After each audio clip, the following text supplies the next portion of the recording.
दूसरे शब्दों में मैं कहूँ आपसे कि मैं बिना साम्राज्य के ही तुम्हें सम्राट बना देने की कला सिखाना चाहता हूँ, बिना साम्राज्य के सम्राट बना देने की। और यह विज्ञान मैं तुम्हें समझा सकता हूँ सिर्फ समग्रता से सम्राट की तरह होने, सम्राट की तरह रहने और सम्राट की तरह जीने की आदत का अभ्यास करना शुरू कर दो, जैसे तुम सम्राट हो। और इसको इतनी समग्रता से, इतनी पूर्णता से, इतनी ऊर्जा से करो कि तुम्हारे सामने असली सम्राट नकली लगने लगे और तुम असली लगने लगो। इतनी पूर्णता से करो। तुम इतना आनंदित होने की एक्टिंग करो, इतना आनंदित होने का अभिनय करो कि जो वास्तव में सुखी है वो तुम्हारे सामने फीका पड़ जाए। और जब इतनी ऊर्जा से, जिस कृत्य में तुम समग्र ऊर्जा लगा देते हो, वो कृत्य यथार्थ में रूपांतरित हो जाता है, यथार्थ में बदल जाता है, असलियत में बदल जाता है। मैं आपको सच्ची बात बताऊं, मैंने अभिनय करते करते अभिनय से ही शुरू किया था, एक्टिंग करना शुरू किया कि मैं प्रसन्न हूं, मैं प्रसन्न हूं, मैं प्रसन्न हूं। नहीं आती थी भीतर से। मैंने कहा मैं एक्टिंग ही करना शुरू करता हूं। और एक्टिंग करते करते इतना अभ्यास हो गया, इतनी कुशलता हो गई कि फिर मैं एक्टिंग कर रहा हूं ऐसा मुझे ही नहीं लगता था। वो प्राणों में, छन छन के प्राणों में ऐसे भर गई कि वो एक्टिंग रह ही नहीं गई, अभिनय खत्म हो गया उसमें से, वो अपने आप वास्तविकता में बदल गई। अब मुझे एक्टिंग नहीं करनी, अब वैसे हो ही गया। जैसे आपने कैस्ट्रो मुखर्जी का मुंह देखा है, कभी विद्यार्थी जीवन में फिल्म में देखता था, उसका नाम आता था, उस टेढ़ा सा मुंह मुझे याद आ जाता था मुझे, क्योंकि एक्टिंग करते करते उसी को नहीं सारी दुनिया को ये एहसास हो गया कि उसका मुंह टेढ़ा है। जिस चीज को तुम पूरे प्राणों से अभिनय कर दो, वो अभिनय वास्तविकता में बदल जाता है। और तुम शुरू करो, मैं तुम्हें वचन देता हूं, मैं सहयोग दूंगा, तुम्हारा अभिनय वास्तविकता में बदल जाएगा। तो तुम आज से सम्राट की तरह आनंदित जीवन जीना शुरू कर सकते हो। लेकिन तुमने सोचा कि मुझे साम्राज्य मिले तब मैं सम्राट की तरह आनंदित जीवन शुरू करूंगा, तो बहुत मुश्किल होगी, बहुत कठिन काम है। ना आपको साम्राज्य मिलेगा, ना इस जीवन में आप आनंदित हो सकोगे। अरे साम्राज्य तो सिकंदर का भी नहीं पूरा हो पाया। इसके पहले कि सिकंदर का साम्राज्य पूरा होता, उसको मरना पड़ गया। और तुम कितना भी साम्राज्य इकट्ठा कर लो, तुम्हारा भी साम्राज्य सीमित ही रहने वाला है। और सीमित साम्राज्य के रहते तुम कैसे आनंदित हो सकते हो? अतः अगर तुम प्रतीक्षा करोगे कि साम्राज्य मिल जाएगा तब मैं आनंदित होऊंगा, तो ना साम्राज्य मिलेगा, ना तुम कभी आनंदित हो पाओगे। इसलिए मेरा कहना है, तुम समग्रता से सम्राट की तरह जीना आज ही शुरू कर सकते हो। कौन रोकता है तुम? मैं तुम्हारे गुरु के रूप में तुम्हें इजाज़त देता हूँ, तुम सम्राट की तरह आज से ही जीना शुरू कर दो। तुमको ये कठिन लगता है, मुश्किल लगता है, बहुत सारे लोग कह रहे होंगे कि कैसे संभव है, लेकिन सिर्फ इसलिए कठिन लगता है कि आपने कभी प्रयास नहीं किया। मैं कहता हूँ आप प्रयास करो, आपको वही परिणाम मिलेगा जो मुझे मिला है। You say it is difficult just because you have not tried it yet. I ask you to try and see the magic.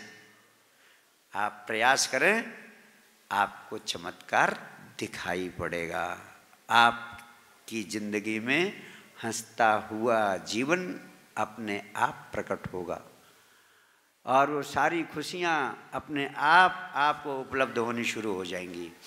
इस ब्रह्मांड में सबसे महत्वपूर्ण वैज्ञानिक नियम है आकर्षण का नियम, और वह नियम बहुत मज़ेदार बात कहता है। ये नियम कहता है कि जो व्यक्ति जितना अधिक आनंदित है, उसका आनंद उतना ही अधिक बढ़ता चला जाता है, और जो व्यक्ति जितना दुखी है, उस व्यक्ति के जीवन में दुख उतने ही ज़्यादा बढ़ते चले जाते हैं। जो हम अपने प्राणों में पैदा करते हैं वही हमारे चारों ओर आकर्षित होने लगता है, इकट्ठा होने लगता है, हम चुंबक बन जाते हैं। इसीलिए आपने देखा होगा, आपने हमेशा पाया होगा कि जो व्यक्ति सुखी है, शांत है, उसके जीवन में सुख और शांति बढ़ती चली जाती है, और जो व्यक्ति दुखी रहता है, अशांत रहता है, उसके जीवन में दुख और अशांति लगातार बढ़ती चली जाती है। जैसे तुम रहोगे, जैसे तुम्हारे प्राण रहेंगे, वैसी वैसी चीज़ें तुम्हारे इर्द गिर्द होती चली जाएंगी।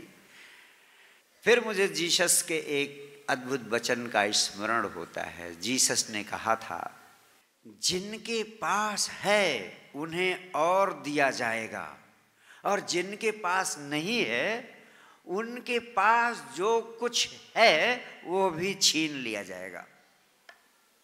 लगता है ये बड़ा कठोर वचन है, बड़ा अन्यायपूर्ण है, लेकिन मैं आपसे कहूँ ये वास्तविकता है, ये सच्चाई है। यही चारों ओर इस संसार में हो रहा है, यही चारों ओर इस संसार में होता हुआ दिखाई दे रहा है।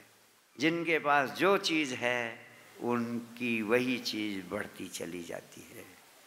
सुख है तो सुख, दुख है तो दुख। तो तुम क्या हो आज, ये फैसला स्वयं कर सकते हो। अगर तुम आज बेशर्त आनंदित हो जाते हो तो चारों ओर से आनंद की धाराएं तुम्हारी ओर बहती हुई चली आएंगी। मैं हजारों लोगों को जानता हूं जो दुख पैदा करने में कुशल है। जब भी वो मिलेंगे वो दुख की कोई ना कोई नई कहानी लेकर मिलेंगे, या नई कहानी कोई नहीं मिलेगी तो पुराने दुख को ही नए ढंग से कहने की अद्भुत कला होती है उनमें। और वे जब आपके सामने आएंगे तो आपका मन कहेगा कि कितनी जल्दी मैं भाग जाऊं यहाँ से, या ये भाग जाए यहाँ से। और हिंदुस्तान तो हजार हजार सालों से दुख पैदा करने में कुशल हो गया है। यहाँ बैसाख जेठ की दोपहरी में जब धूप कड़कती रहती है, महात्मा जी धूनी लगाए बैठे रहते। शरीर वैसे ही माटी है, माटी हुआ ही जा रहा है। तरह तरह की नासमझियाँ, तरह तरह की नौटंकियाँ, तरह तरह के उपद्रव हो रहे हैं, और तुम भाव विवल होकर के वाह स्वामी जी, हाँ महाराज जी, माथा टेकते हो, साष्टांग होते हो, उनका अहंकार पुष्ट होता है, वो और फूल के कुप्पा होते हैं। अगले दिन जाओगे तो और राख पोते हुए मिलेंगे आप। मेरा संदेश तो सुख का संदेश है, मेरा संदेश आनंद का संदेश है, मेरा संदेश हंसते हुए जीवन का संदेश है। वही जो बाबा गोरखनाथ ने कहा था, हंसिबा खेलिबा धरिबा ध्यानम। हंसबा खेलिबा धरिबा ध्यानम। हंसोगे खेलोगे तो ध्यान करना नहीं पड़ेगा, ध्यान अपने आप भागता हुआ आ जाएगा। हंसिबा खेलिबा रहिबा रंग। बाबा गोरखनाथ ने बड़ा अद्भुत वचन कहा है कि हंसिबा खेलिबा, हंसोगे खेलोगे, रहिबा रंग, और रंग से रहोगे। हंसोगे खेलोगे और रंग से रहोगे तो क्या होगा? काम क्रोध ना करिबा संग। तो काम क्रोध ये आपके आसपास आएंगे ही नहीं। ये जो काम क्रोध लोभ ये सब सारी चीज़ें हैं, ये तभी आती हैं क्योंकि आपको हंसना और खेलना आता ही नहीं। अगर आपको हंसना आ जाए तो आपको क्रोध आएगा ही नहीं कभी। हंसता हुआ आदमी कभी किसी की छाती में छुरा भोंक सका है? ये उदास निराश मरे मराए लोग हैं जो दूसरों की छाती में छुरा भोंकते हैं, जो दूसरों से लड़ते हैं, जो वही पति पत्नी लड़ते हैं जो आपस में बहुत उदास निराश जिंदगी जी रहे हैं। ये उनकी जीवन की कसौटी है। जान लेना जिस पति पत्नी में ज़्यादा लड़ाई हो, समझ लेना दोनों बेचारे दया के पात्र हैं। उदास निराश मरे मराए पिटे पिटाए कुटे कुटाए, वो जहाँ मिल जाते हैं लगता है वास्तव में घर में अच्छी तरह कुटाई हुई है उनकी। और जो मुझको जानते हैं वो बेचारे कभी कुटे पिटे मेरे सामने नहीं आते। मेरा एक ही संदेश है, विधायक स्मृतियों का स्मरण करो। तुम्हारी आदत है जो चीज़ गलत है, जो अप्रीतिकर है, जो दुखद है, उसको याद रखते हो, और जिंदगी में जो सुखद हुआ है, प्रीतिकर हुआ है, आनंदकर हुआ है, उसे तुम भूल जाते हो। मेरा एक ही संदेश है हंसते हुए जीवन को पाने के लिए कि तुम्हारे जीवन में जो जो अच्छा हुआ है उसको याद करने का अभ्यास करो, ये उसको याद करने का अभ्यास करो।